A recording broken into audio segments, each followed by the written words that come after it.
Hi mga ka-feel good! For today's vlog, magmumukbang muna ako.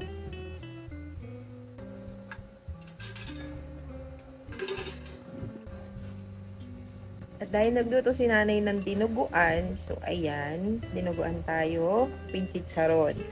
Naku, may istorya pa yung dinuguan na yan ni nanay dahil fiesta ng barrio silangan at meron silang handang dinuguan. Tapos hindi kami nadalahan.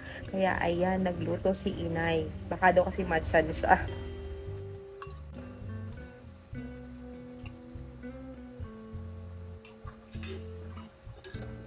Kain tayo mga ka-feel good!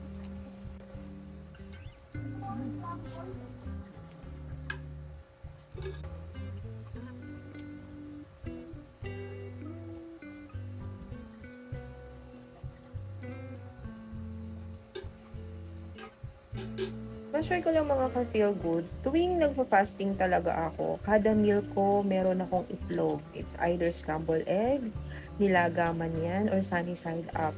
Kasi pag naka-fasting ka, kailangan mo ng fats and protein. At doon magaling, maganda ang itlog. Promise mga ka-feel good.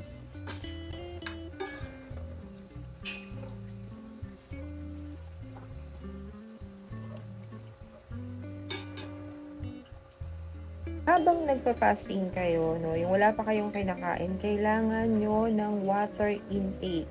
So, mabubuhay tayo ng tubig, ng tubig, ng tubig lang.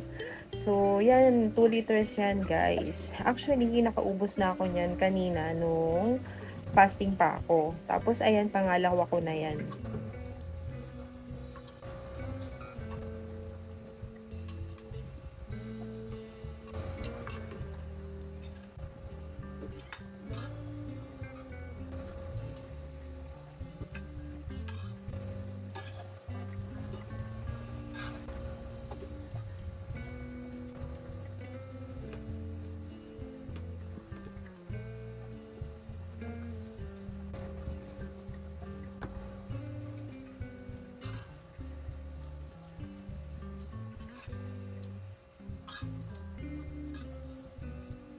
Mas na-practice ko tong intermittent fasting kesa sa diet noon.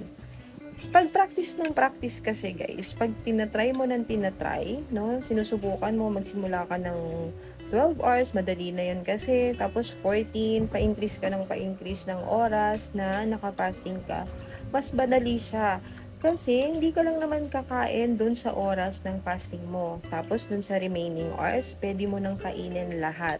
Pero, syempre, kailangan mong piliin. Ako kasi, simula nung nag-fasting ako, umiwas na ako sa sugar. Kaya nga pati yung kape ko ay wala ng asukal. So nasanay na ako kahit mapait.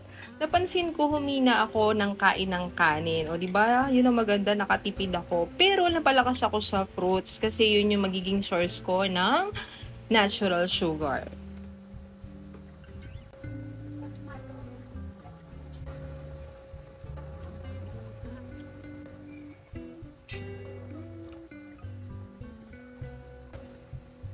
Talagang kapag pinractice mo, makakasanayan mo naman. At saka yun, sa pagising ko kasi sa umaga, inom agad ako ng tubig, tubig ng tubig. At saka apple cider guys.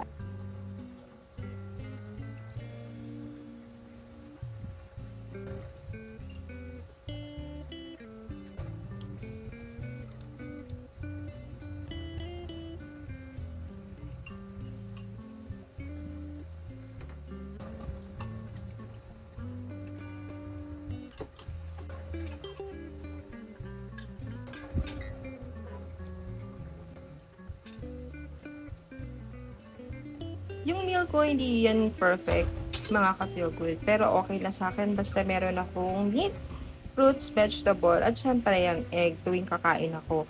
At saka yung aking water, mga ka-feel good, make sure ko na nalalagyan ko siya ng butil ng Himalayan salt. Maraming benefits ang Himalayan salt. Pag fasting ka kasi, staying hydrated is essential.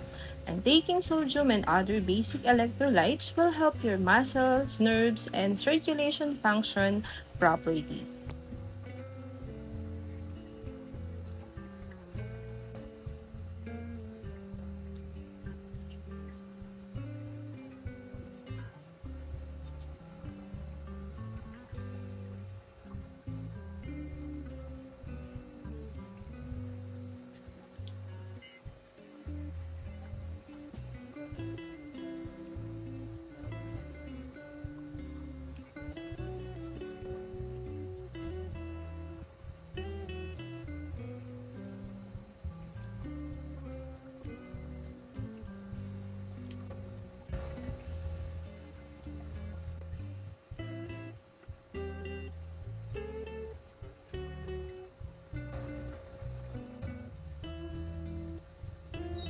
You can do your research naman mga ka-feel good para malaman nyo kung ano yung benefits or health benefits ng intermittent fasting.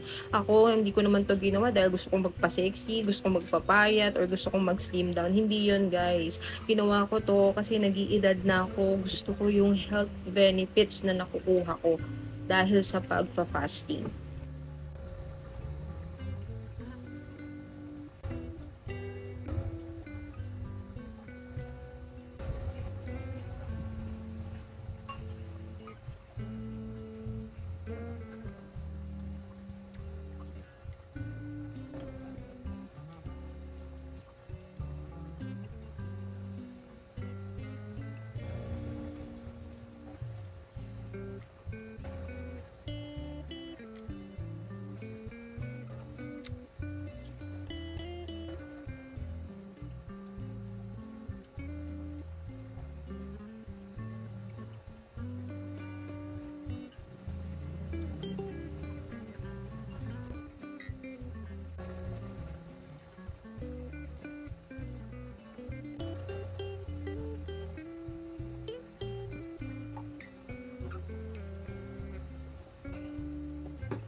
Ayan, tignan nyo mga ka-feel good. Isang cup lang yung sinaing ko. Yan lang yung nabawas ko. Hindi ko talaga siya kaya ubusin. So, busog na ako. Gusto ko lang ubusin yung mga fruits.